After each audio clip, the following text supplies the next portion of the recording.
one thing I try and always disclose to my authors or my potential authors at the beginning is the fact that I am a pretty intentional and editorial agent.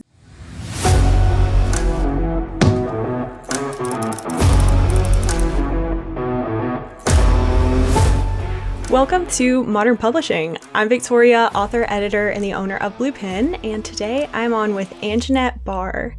Anjanette is a literary agent at Dunham Literary. She's been in various branches of the writing and publishing world for over a decade, and she is now a literary agent, and she finds that as the perfect way to synthesize her interests and talents. She lives in Juneau, Alaska, and represents authors across age categories and most genres.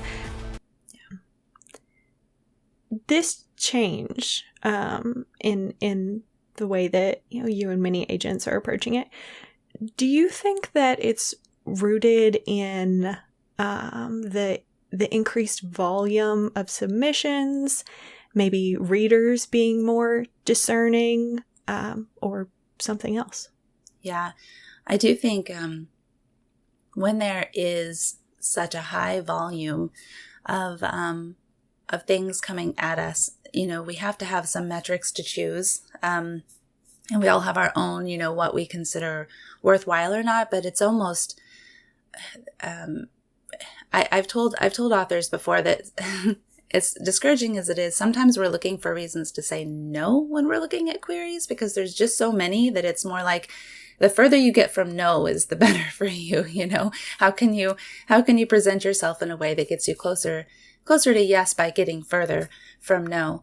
And so I think we are looking for authors and projects that will make a positive impact. And we're all very aware of how many people who are marginalized and and the myriad of ways that you can be marginalized haven't had the chance to contribute to the publishing world in the way that they could and should have been able to. And I think that actually us finally recognizing and doing something about that and making a point to publish people of color and things like that has kind of had a snowball effect of us thinking about all of the things that are kind of have been lacking in publishing. So I think some of it is just progress. It's just positive change. They were thinking about, well, what else is there that's probably, we haven't analyzed it, but it's probably wrong. Maybe the wage of editors. So we're going to go on strike, and we're going to say that editors need to be paid more, or, whatever it is. So I do think that there's an environment of kind of an examination of, us Catholics call it the examination of conscience. So, we're really looking at what can be better? What are we doing well and what are we not doing well? And I think that there is an influx of youth into publishing, and that's always good for progress. People who are seeing the world freshly and are seeing the kind of ills that the older people in the industry have kind of forgotten exist, or have just been making do with for so long that it's hard to see them. So, yeah. I like hearing some of these concepts being framed as progress. Mm-hmm. I feel like often they're put forward almost as trends. Mm. And there are trends because my boss explained this to me in a way that I thought was so wise. She said, when something is new and we've never thought of it before, we want to learn as much about it as we can. And then eventually we know enough about it that it's not quite as new anymore, and there's not as much of a demand. And so that looks like a trend, but really it's just that a need was met. So when there's not enough authors of color in publishing, and someone says, what is going on? We need more authors of color in publishing. We see an influx of them. And if that's a trend, it's only because there was a deficit. And then now we need to meet that deficit. And as we're meeting that need and things level out, it's just because we've met the need and it's not the new thing that we're learning about anymore. So when we talk about neurodivergence, for instance, we all of us are suddenly aware of these concepts, and we are starting to learn the kind of keywords and the phrases that we didn't know before. And it seems like this trend of wanting to hear about neurodiversity, but it was a need that's finally getting met. And then eventually, once we all have a better understanding of that, or mental health, or, there's just been so many things throughout, my lifetime that I've seen come into the public awareness that now we don't talk about quite as often. But it's not because they've gone away. It's because now that need is met a little bit better, and we move on to the next need. And the next need is something new that none of us have heard about or considered before. And now we need to, and that'll become the trend. So true trends that aren't need-based are more like preferences and opinions and maybe aesthetics. We really can't get enough right now of Gothic fiction. Is that going to stay forever? Or are we going to kind of, get our fill of Gothic and move on to something else? We'll go back to dystopian. Those are really kind of trends. But these bigger issues of representation, or of kind of the deeper moral implications of who's being published and what's being said in publishing and what's allowed to be said in publishing, I think those are more about needs surfacing and being met, and then becoming part of our public awareness in a more stable way. I don't know if that makes sense. Yeah, that's such a good way to put that. I imagine that that's something that most folks can relate to or connect with on a personal level. Yeah. As individuals, we're constantly, learning, and we'll learn as much as we can about something, and then move on to the next thing. Yeah. And it's not that information falls away or that we don't care about it anymore, but we've kind of, we have the baseline, what we wanted to know, and we'll continue to grow in that area too. We'll still learn more about those things, but it won't feel as urgent or as pressing as it did when it was new to us. I love that. Yeah. So looking at some of the changes in the publishing industry, there have been a lot in recent history. Yes. What do you see as one or some of the key changes? Looking forward, or the things that I've seen already? Either or both. Mm-hmm.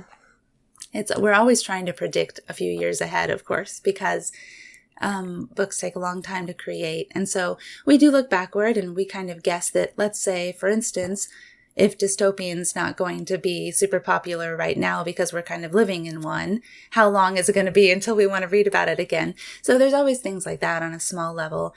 But some of the things that have changed and are continuing to change are the format of the literature that we consume. From the advent of ebooks until now, there's been so many other and new and old ways to consume story, whether that's nonfiction or fiction. I'm thinking about the resurgence of serial fiction, because it feels really brand new, but like Alexandre Dumas did that, it's not new, but we haven't had that, stories in like newspapers, for instance, where people would just wait for the newspaper to come out so they could get the next chapter of The Count of Monte Cristo. We haven't had that for a while in our kind of Western culture. And so serial's one thing that I think will continue to morph and change. I listened to or read a talk about what's the difference between I listened to a panel about what's the difference between an audio podcast of a fiction novel versus an audiobook, because there's these terms that are changing, and where, if it comes out episodically, like a serial novel, but it's an audio, is that a podcast, or is that an audiobook that comes out once, one chapter at a time? And there's probably not a huge, really material difference in those two things, but how we talk about them changes, and how we market them, and readers' desire for them, or it used to be that audiobooks were expensive. You had to buy cassettes or CDs, and they were more expensive than books to produce. And then you had this big bulky audiobook set, and you better listen to it 6 times, or you're going to check it out from the library.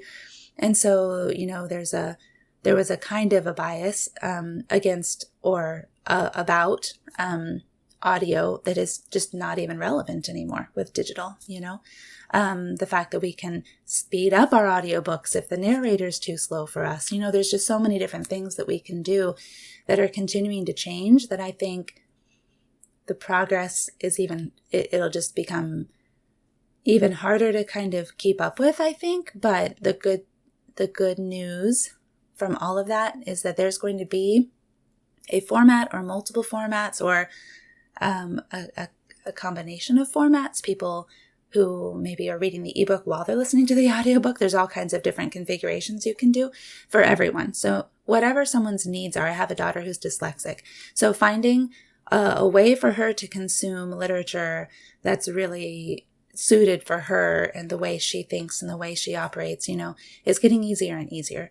So I think that there's, again, progress is kind of, what it all is, but I think that we will feel maybe a little overwhelmed and inundated in the coming days with all the different options. And, publishers are working hard to figure out how to position each product and how to message what it is and what the benefits of it are to their audience. And I'm seeing lots of interesting, things popping up and people trying different things. And I think it's all fantastic. But I think that with the rise of even more formats and the kind of decline of the gatekeeper mentality, which I do think is happening, I do think there is a decline in the gatekeeping mentality even among the gatekeepers. I do think we'll see more people being flexible in how they see themselves as an author. Some people always prefer to write long form and have a traditional publisher publish it. But other people are going to experiment a little more, and they're going to have a Substack, and they're going to have a podcast, and they're going to write short stories for anthologies, and they're going to publish traditionally their long novels, And I think publishers will become more receptive to that balance too, because they have to. And we'll see more, just more options. I'm seeing a rise in short stories again, poetry, things that we can consume quickly, but they're still really meaningful and well written and not just, I think we're kind of rebelling against blogger culture still, so, which is sad to me in so many ways, but also, again, there was a need and now it's been met. And now we recognize that you can publish short form and it is useful and people do want it. And so now we're experimenting with what that can look like in the future. So I definitely think we'll see more change. But I think it'll just be wider options so that everyone can find what works best for them. And hopefully we'll all just we'll read more, hopefully that's just what it will mean, that there's just going to be more reading all around for everybody, because they'll be able to do it in the way that best suits their lifestyle. I love that even, talking about all the options and the different ways that you can get your stuff out there now, it all comes back to storytelling. Mm-hmm. We're all just finding new ways to tell and listen to stories. Yeah. When it comes to your authors, mm-hmm. how much do you encourage them, or do you encourage them to explore these new avenues? Well, I encourage my authors to always be writing. And if that means that right now, because they just came off of writing a novel and editing a novel and editing a novel again, that they need to write something fun and short, then that's way better than not writing. So if they're not ready, even if they are kind of a career novel writer or a career long-form nonfiction author, and that's what they want to do, it's such a good creative reset to try something else. So I'm always encouraging them to be working on the next project, or at least writing something, even if it's an article that they're going to sell, in promotion of their next book, Or maybe you are going to try you're going to try picture books, or you're going to try something you've never tried before. I do try and encourage them that doesn't mean that everything they write is going to be publishable because sometimes we write things that end up being shelved or put in a drawer for very good reason, but that doesn't mean that they were not of value. That writing process is never wasted, I think. That's so important. I think that's a lesson that every writer learns at one point or another. It may be learned the hard way sometimes, but it is such a valuable lesson to understand that there is value in the writing process itself, whether or not it's published. Yep. And even the very best things often don't get published, even though they're very publishable. Some of it's luck. Some of it's just what's already out there that's, meeting that same need, or that's too close, or sometimes you can't figure out why. So having something else to move to is also good for morale and keeping up the momentum of your career. So I'd love to ask, you said earlier that even the gatekeepers are moving away from the gatekeeping mentality. I feel like we've already discussed this a little bit, but I would love to hear your take. What is that being replaced with? What do you see yourself as? Yeah. I think there was some elitism. Probably was a lot of elitism way back in the day, and I do think it's been changing gradually, but I think it did used to be more of a us up here in the publishing and them down here as the authors until proven otherwise mentality, which was not healthy. And I mean, there were movies and books and, galore made about this kind of contentious, elitism. And that it just feels icky to most people nowadays, but that there is some benefit to kind of a hierarchy. Someone has to be in charge. And so it's never going to be gone, because at the end of the day, the editor and the publisher, they have to make decisions that are going to sell books. And that may not mean that they can take, everyone's feelings into account or something. So I think it's always a business. And so there's always going to be someone kind of controlling things. But I'm just seeing everyone be much more receptive to the implications of who's controlling things and how. So people aren't happy to sit by and feel abused or feel taken advantage of or feel like, someone's using them as a stepping ladder to get to somewhere else. And I think because our culture in general is less okay with that is naturally changing in publishing as well. But it is still important, I think, I think the gatekeepers still have to be here and that we are still gatekeepers, but I just think that maybe there's more empathy with what that means and also a recognition of kind of the responsibility that we have in this position. Because without agents, editors would have even more to do than they already do. And they would have to read the sorts of submissions that we have to read, which often are not ready. They're just not ready for publishing. So maybe they're a kernel of an idea that could be good someday, but we can stop them and say, this is not going to move on to the next level, So that in that aspect, yes, my primary role is a gatekeeper. That just is still true. But I don't think that my primary role anymore is, I'm an agent. I know all things. And I'll tell you if you're good enough. I don't think anyone's really kind of okay with that feeling anymore. So like I said, all the agents I've met are just lovely people, and they all wish they could say yes to everyone. But the reality of it is that we are just people. And that there's a lot more authors, and that's a great thing, but there's a lot more authors writing a lot more things. So the gatekeepers in some way maybe are even more necessary because there's just kind of an overwhelming amount of content out there.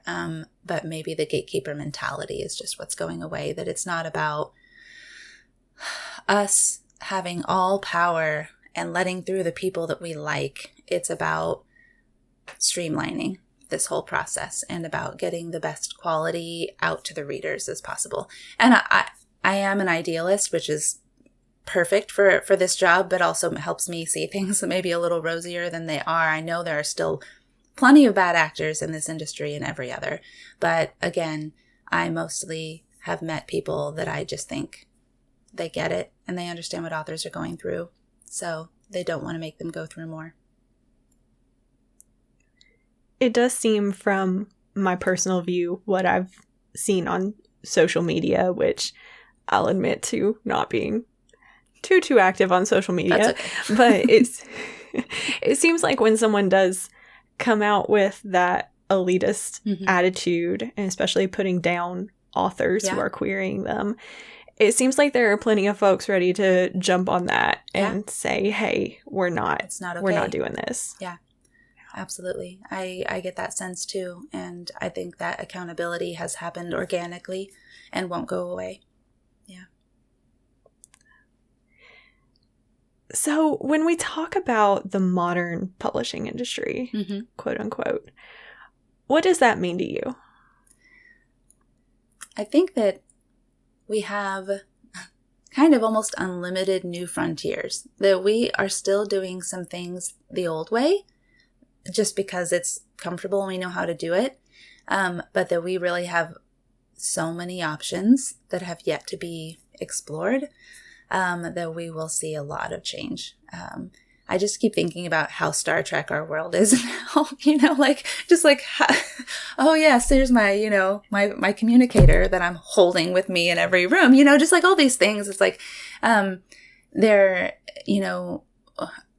even what we think of as a book now, like I love printed books and I will always just be surrounded by them and own entirely more of them than I could ever read in my lifetime. But I just know that, we've got more options now. It doesn't just have to be print versus ebook. Like there's going to come a time when there's an integration of those two. And I'm really excited to see what that looks like. And right now, it's pretty separate. Everything's digital or print. And we're seeing more maybe dramatic representations of different things. And we're seeing some kind of shifts back and forth, but not all new. But I do think that the new is coming, and I think AI is going to change everything, and not all for the worst. But I do think that we will always, just like we worried about, for those of us who can remember these days when ebooks became, popular, and we were worried that print would go away, and that obviously has not happened. I don't think that we're facing a takeover by AI of real authors having real jobs to write real stories, because there is a difference. And people have preferences. Some people will be okay listening to AI audiobooks, narrated, audiobooks, just like some people right now can handle listening to text-to-speech, and there's just no way I could do that. I could never listen to text-to-speech, but some people can, right? So people's tolerance levels are different, and I think also it depends on if you're listening to it just for the information or if you're listening to it for escapism, or, but there will always be people who strongly prefer a human narrator. And there will always be people who strongly prefer traditionally published books to self-published books, or vice versa. There's always going to be people having preferences. And I do think that we're just going to hopefully have more and more options again. And that that modern publishing is going to look like fewer restrictions and fewer right ways to do things. I would be remiss if I did not ask you, as someone who has been involved in both the indie and the traditional space. Yeah. Do you have anything to say on that? I won't even limit you too far, but, as far as the benefits of one or the other, or the way that they coexist, just any thoughts on that? Yeah. I think actually, hopefully it won't be too much of a soapbox, but I would love to challenge authors, as someone that I feel can challenge both sides, to examine your fears and your biases when you're deciding which way to publish. Because having options is positive, and all avenues can work. and it's often people who try something new and are persistent in it, that changes a whole industry's view on something. When someone self-publishes something and they're Andy Weir, and then we're like, Andy Weir self-published that, and now it's this big thing and it's a movie. So choosing a different avenue is fine, regardless of what you choose. But I would say examine why you're choosing it, whichever way you go. If it's out of fear of the other route, then kind of take some time to work through why you're so afraid of it. Is it you're afraid to self-publish because it's just too much work and you have no confidence in yourself, or you're worried about what people will think about you, but really your book is just perfect for self-publishing? Or are you afraid to go traditionally, to publish traditionally because you heard about someone being taken advantage of, and you do not want anyone's fingers in your work at all, and you want to maintain absolute control, but you really do need that help to polish your book. Otherwise, it's really a disservice to your readers because your final work is not what it could be. Whichever direction, and there are multiple other directions, like we've talked about. You don't even have to go to print first. You can go straight to audiobook nowadays. Whatever you're looking for, examine kind of why, and if there's fear behind it, and if there's kind of a prejudice behind it, then see if maybe there's something you need to get over. Because what I think a mistake that authors make so often is going for the low-hanging fruit, choosing what to them seems like the easiest route because they can't handle thinking about the other route, but it's not the right choice for their book, or it's not the right choice for their reader, or they end up producing a very subpar product, which is not good for anyone. Sometimes patience and just kind of some reflection and challenging yourself will, pretty much always those things, will end up making, such a better product. And so, I just think it's time for all of us to kind of step back and figure out why we feel how we feel and be intentional, make the choices, even if they take some time, and then be okay pivoting too. It doesn't mean that if you choose one way that you're locked into that for forever. Very, very well said. If that was a soapbox, then I think it was a good one. Yeah. Thanks. Well, with that said, and we've talked about all of the changes in the industry and how you're participating in some of those changes. Do you see yourself as a trailblazer, kind of marking new paths for others? I see myself as more open-minded than a lot of people when it comes to publishing.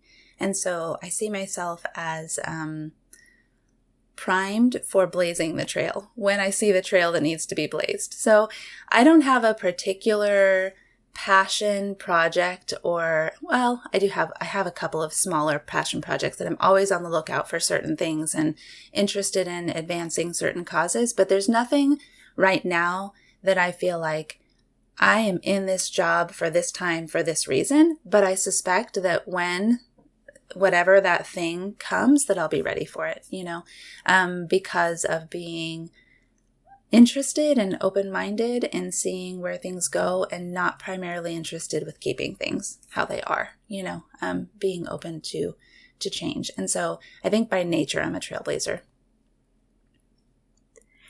I think that is an amazing quality for anyone in the publishing industry right now, regardless of your role. Mm-hmm.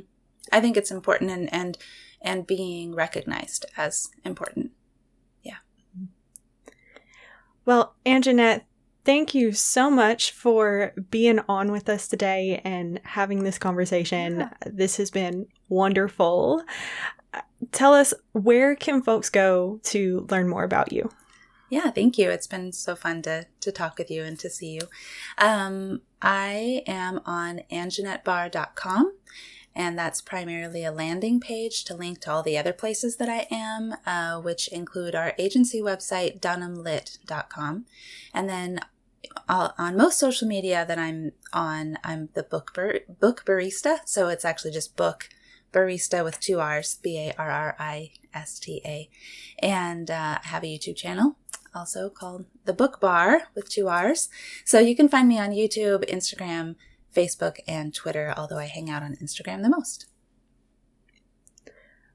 Thank you again. I am sure that this has been very helpful to our listeners, especially those wanting to get an inside look at, what it's like being a literary agent. Yeah, good. I hope so.